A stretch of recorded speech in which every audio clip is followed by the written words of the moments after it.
Hello అండి, నమస్తే. Arun Shiva @YouTube ఛానల్కి స్వాగతం. నేను మీ కేఎస్ వరప్రసాద్ను. మీకు ఈరోజు వీడియోలో మనం నిత్యం ఉపయోగిస్తూనే ఉంటాం. దాని పూర్తి అర్థం ఏంటనేది మనకు తెలియదు. అదే పెన్.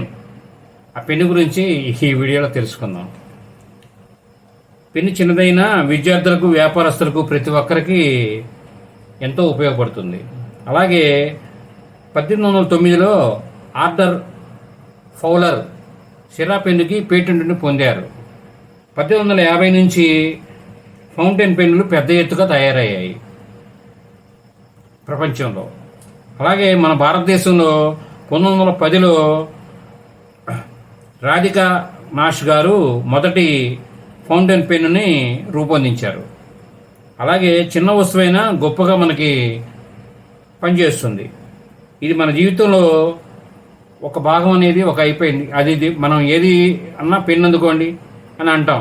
ఎక్కడికైనా వెళ్ళి బ్యాంకులోకి వెళ్ళినా, మన ఆస్తి దస్తావేజుల మీద సంతకం పెట్టాలన్నా, ఎక్కడ పెట్టాలన్నా పెన్ను కావాల్సిందే మనకు నిత్యం. అలాగే ఈ పెన్ను వెనుక ఒక గొప్ప చరిత్ర అనేది కూడా ఉంది. అదేమిటంటే కలం విద్యార్థులకు ఆయుధం, జర్నలిస్టులకు ఒక కత్తి లాంటిదని ఎందుకంటారో తెలుసుకుందాం. ఏ భావాన్నైనా ప్రబలంగా వ్యక్తపరచగల శక్తి ఈ పెన్నుకు ఉంది. అందుకని దాన్ని ఆ విధంగా ల్యాప్టాప్లు వచ్చినా, మొబైల్ ఫోన్స్ వచ్చినా దీని స్థానం మాత్రం సుస్థిరంగా అలాగే ఉందండి. దీనిలో స్కెచ్ పెన్నులు, బాల్ పెన్నులు, మార్కర్లు, బటన్ పెన్నులు, ఇలా ఎన్నో రకాలు మనకి అందుబాటులోకి వచ్చాయి. తర్వాత ఇప్పుడు మనం వాడుకలో కూడా వాడుకుంటున్నాం. ఈ పెన్ అనే దానికి అర్థం ఏంటంటే పోయట్స్, ఎసేయిట్స్,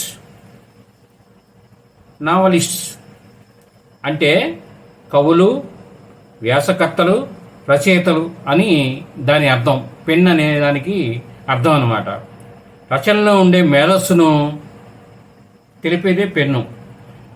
ఇది ఒక గొప్ప వస్తువు అండి. ఇది ఇప్పుడు గతంలో రాయాలంటే పాత పద్ధతులన్నీ మన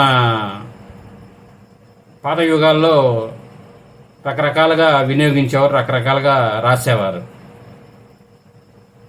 అలా కాకుండా మన మానవులు సృష్టించింది ఈ పెన్ను. అది 1810 నుంచి ఇప్పటి వరకు మనతో జర్నీ చేస్తూనే ఉంది.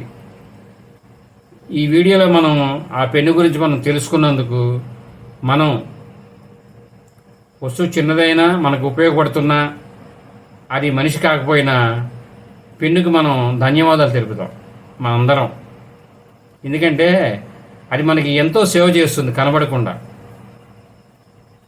ధర గురించి కాదండి, అది దాని చేసే సేవ అనేది ముఖ్యం. మన మనసులో ఉన్న ఆలోచనని, భావ ప్రకటనని తెలియజేయగల ఒక ఆయుధం అన్నమాట. ఎంతోమంది కవులు వాళ్ళ భావాలను వ్యక్త చేయడం, ప్రతి దానికి పెన్ను లేకుండా మనకి అవ్వదు.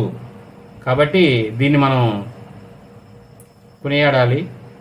ఈ వీడియో మీరు పూర్తిగా చూసినందుకు ధన్యవాదాలు. మేము మరిన్ని వీడియోలు చేయడం కోసం లైక్ చేయండి, షేర్ చేయండి. తప్పకుండా మీరందరూ సబ్స్క్రైబ్ చేసుకోండి. Thank you.